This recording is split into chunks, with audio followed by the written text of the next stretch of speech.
Hey loves, welcome back. Welcome back to the channel. I know it's been a long time, but there has been a lot of updates, and I definitely want to give everybody an update on what's been going on in my life. And it has been crazy, y'all. It has been crazy. Actually, it's actually been pretty good, to be frankly honest with you. There's been definitely a lot of soul searching since my last video. I've had graduations going on this summer, this spring. I had some health issues I had to deal with. So I'm going to update you on all of that in the videos to come. But I definitely want to start off on about the last thing that I did talk to you guys about, which was my flight attendant journey.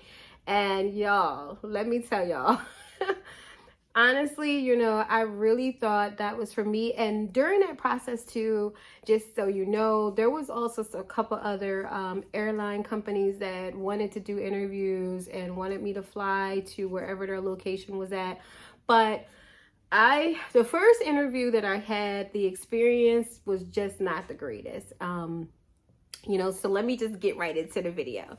So outside of what's been going on in my own life, and and the things that have been going on in my life, there has just been different career moves, different career changes, businesses, all kinds of stuff that I have been dealing with during this time. A lot of self-reflection, a lot of self-care, and really like making sure that I get my own health in order. I also been to Europe as well during this time, my first time going to Europe. So I will talk to you all about my Europe experience in my next videos to come. But I definitely want you guys to know that I thank you all for being loyal and faithful and hanging in there. And I said, let me get back to, all of you lovely people, because I want to keep this thing going. So please bear with me as life has this way of sometimes getting us to a standstill. And that's where I was at with the whole career of wanting to possibly be a flight attendant. So let's get right into it. So let me say this. That type of career is something that you really got to be ready for. Like, you really got to want it, because it is a lot of demand that is placed on you as a flight attendant. And also there's other things that you have to do as well as a flight attendant, that maybe if you're living a clean life or a modest life or a religious life, that it may not be for you, because you do as a flight attendant have to wear makeup, and you do as a flight attendant also have to serve liquor, because on international flights especially, liquor is free. So they don't have to pay for it. So people will be drinking up a storm during that time that they're able to drink. So on domestic flights, you have to pay for liquor. So maybe not as much, but they do offer liquor and booze and drinks in first class. So if you ever worked a first class, if you ever worked a galley, you will be serving liquor. So just keep that in mind with some of these careers, and it is mandatory. It's not like you can say, well, because of my religious convictions, I can't do this. They are not up to that standard yet, where it's like religious convictions can play a role in it. It is more so, this is the job you signed up for, so this is the job that you will do. It's just like being a bartender. You sign up for the job because you want to be a bartender, you want to be a waitress or whatever. So just bear that in mind, that choosing a career like that, you will be serving alcohol, you will be serving liquor. And that, of course, is absolutely not for me. I'm not serving anybody anything. So that's another thing. Another thing too is being on reserve. That was a huge problem for me, because during your first year of being a flight attendant, and maybe even 5 years, there is no guarantee that you can be off reserve. Reserve is mandatory for all new flight attendants. So if you have kids, if you have a job, if you have another part-time job maybe, or if you have a family, you have a husband, then you may not can do a job like that, where you have to be at the airport. You have to, a lot of times, and you cannot, and these jobs, mind you can't just call off and say, I can't make it today because my child is sick, or I can't come into work because I got this going on. You get written up for it, and you're on a 6-month probation. So during your 6 months probation, you cannot miss any time that's how strict they really are. You can lose your job, you know, just from missing a flight or missing your reserve hours or whatever. So it is a job that you have to be committed and wanting to do. And if you have a busy life, you have children, you have college kids, you have a husband at home, you have little kids at that. I mean, there was people there at the interview that had just had a baby. And I'm like, well, who is going to watch your child? And this is like, you know, some of the things that they're going to come to you with, because they're expecting you to be 100% committed. They're expecting you to not have any personal distractions that can affect your job. They're expecting you to have support at home. They're expecting that during your training, your flight attendant training, you cannot miss any days. If you miss any days, you can be sent home. If you fail any classes, you can potentially be sent home, you know, so that's how strict they are. And like I said, if emergencies come up while you're in your training or while you're in your probation, it can cost you your job. So you have to be wanting to go into this all wholeheartedly without any distractions whatsoever, and also 100% support at home. Like, do you have a family member that like is going to be able to be there like you would be there when it comes to your small children? Are they going to be making sure they go to school? Are they going to be making sure they have their homework done? Are they going to be making sure that if there's a problem in school, you may even have to give guardianship to a family member so that they are capable of being able to take your kids to the doctor or going to the school and talking to the teachers or whatever. So to me, and it used to be back in the day with flight attendant history that people had, they really wanted people that maybe just got out of high school, didn't have a lot of responsibilities, maybe not even married yet, and, you know, pretty much single. You know, if they were married, no children. And this was the criteria back in the day, because when it comes to the plane leaving or whatever the case is, there must be a certain amount of flight attendants on that plane. The plane cannot leave with just one flight attendant on the plane. The plane has to have depending on the size of the plane has to have a certain number of employees on that plane, and particularly flight attendants, pilots, and so forth and so on. So if that is not the case because somebody called off, that's why they have the reserves. And if the reserves cannot make it, it will be a major issue. So that's why they have a certain number that they have to have of people on reserve, because the plane cannot leave without those employees on deck. Because it is a safety issue. It's also a legal issue. It's a bunch of other stuff that goes into it. So this is why they are super, super strict when it comes to your reserve hours and when it comes to you being a flight attendant, and is this the job for you? I also, during that time, had interviewed with one of the customer service positions, as far as the people that do the ticketing or the tickets, or the people that answer questions, the baggage people, all of that. I also had interviewed with that, and that was also a similar interview. It was like a group interview, and that was another thing that had a lot of demands on it. And I'm talking about, they were like, you can't miss any days, you work all different types of hours. You don't have a choice in this yet until you reach seniority, and that could take, you know, years, months, really years to reach a certain level of seniority, because it is a hierarchy in this industry. So you have to work yourself up to becoming, senior, and then maybe you can get a little bit more perks and stuff like that. But just bear in mind, these are jobs that you have to be 100% all in. And I looked at my life and the way my life is of me. And, initially, like anyone, I thought this would be a great job for me because I would like to travel and like to go different places, because that is one of the perks. Obviously, you get to travel for free, and your family member, a close family member that you can choose can also travel for free, and everybody else in your family can get discounted rates on traveling. So to me, I said, well, this would be the best time for me, because I'm in the middle of changing careers, and I was like, this would be a good fit. But then I had a daughter who started college her first year. And I was like, how is this going to be? Like, you know, you're a mom at the end of the day. Like, I'm a mom, and, you know, your kids still need you. Even when they get grown, even when they get older, they still need you as far as their support system. So I just was like, oh, this is not going to work, because I can't imagine, you know, me across the way somewhere and there's something that comes up.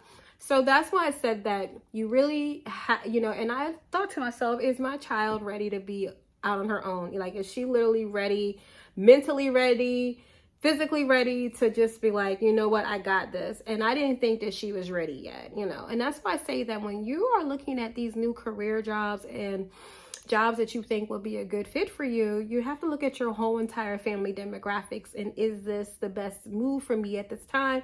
As well as, like, am I going to be able to deliver this type of service, or am I going to be able to be there 100% all the time? And I just was like, I'm not. So it's not going to happen. And I don't like, honestly, I'm really looking at myself and evaluating myself, which is also some of the things I'm going to talk to you guys about in later videos, because you really have to decide in your life, is this the best path for you? You know, sometimes during the past, we've all taken jobs that pay the bills, we work to support our family and all of that. But then as time goes on, you have to decide, is this the right move for me at the stage of life I am now? And now I said not so much, because I've already done those types of jobs where you have to be there. You know, I worked in a hospital for a good number of years, and I know the commitment that goes into nursing and doctors and healthcare as well. There's a lot of commitment there. You have to be there as well. And it's not that you don't want to be to work. It's not that. It's just that life happens. And when life happens, there's some jobs that there is no understanding. You know, there's just not. They want you to be there to do this job, and that's it. So, and then it depends on your bosses as well. So I just looked at my life and said, like, this is honestly not the right path for me at this point. Now, it was exciting to go all the way and fly, you know, to Texas, and to go through that interview process and go through all of it and see all the different people, you know, the different women, the different men, the all different types of diverse lives, diverse people that came for the interview, and to like really see, like, because you kind of looking at everybody and you're saying, well, who would make a really good flight attendant? Like, would I make a good flight attendant? Who would this person make a good flight attendant? And what are they looking for? Because these people were all different ages as well. So outside, and I don't know if every single carrier or flight, you know, airline carrier has the liquor thing going on, or everyone wants you to wear makeup or whatever. There is some companies that you don't have to wear makeup. You can look natural. There is some companies that will, you know, be lenient on religious covering ups and all of that, and don't require you to wear pants or something like that. The one thing about them is that you can wear pants, you can wear dresses. If, you know, for those that wear dresses all the time, you can wear dresses.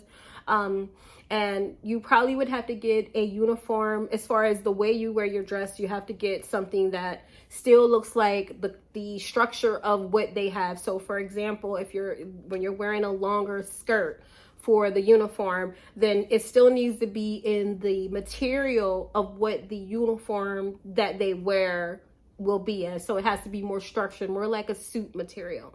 It can't be like a soft knit, a jersey knit, or a cotton or something like that. It has to be something that is more structured. So you would have to get your skirts tailored to look like the uniform but longer. So just FYI.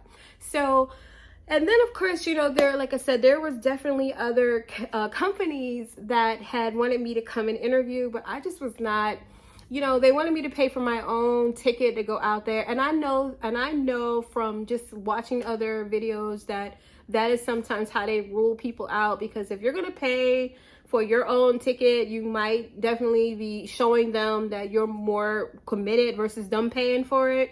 And that's another thing too, but they wanted you to pay for that as well as your own hotel.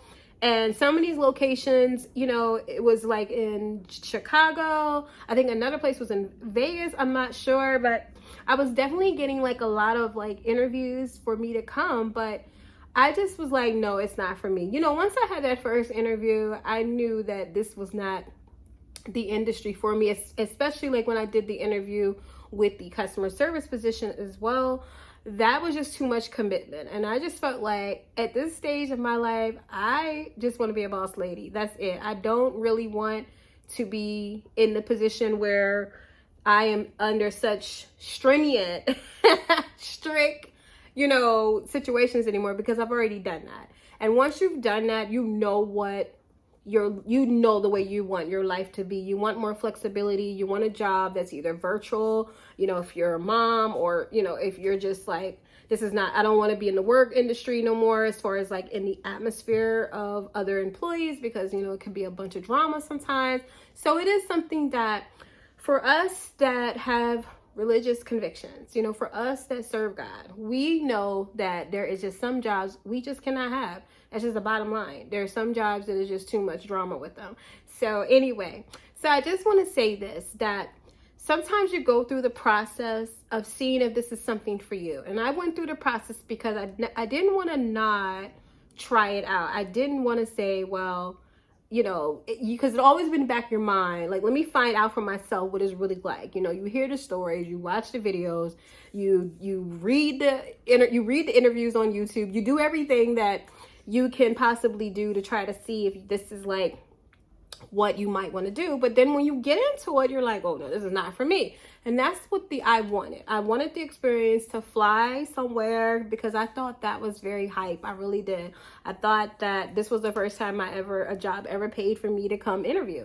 So to me, that was definitely like, well, they picked me out of 1,000 people. So it definitely gave me confidence in that if I can get through this, I can do anything.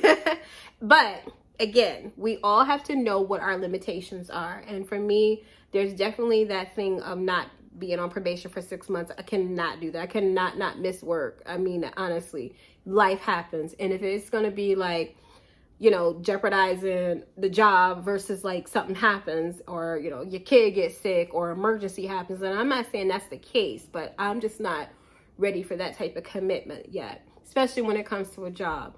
I like flexibility. I like to call my own shots. And if I'm going to be in a position, it has to be management. So that being said, ladies, let me say this, and men, because there are men flight attendants as well. But let me say this, if you're not ready for that type of commitment, the job is not for you. If you think that you can do that type of commitment, then try it out.